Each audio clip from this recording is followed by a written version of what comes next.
Merong tatlong problema, merong tatlong dahilan bakit naghihiwalay ang mag-asawa.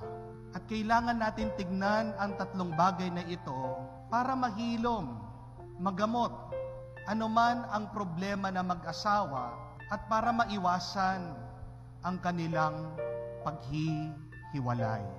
Una, maraming naghihiwalay dahil hindi sila nag-uusap. Lack of communication.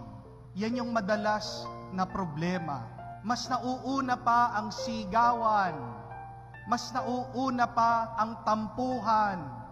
Mas nauuna pa ang galit kesa sa pag-uusap at pagkakaintindihan. Balik mo na yung TV dyan. Hindi ka na, batid na tayo.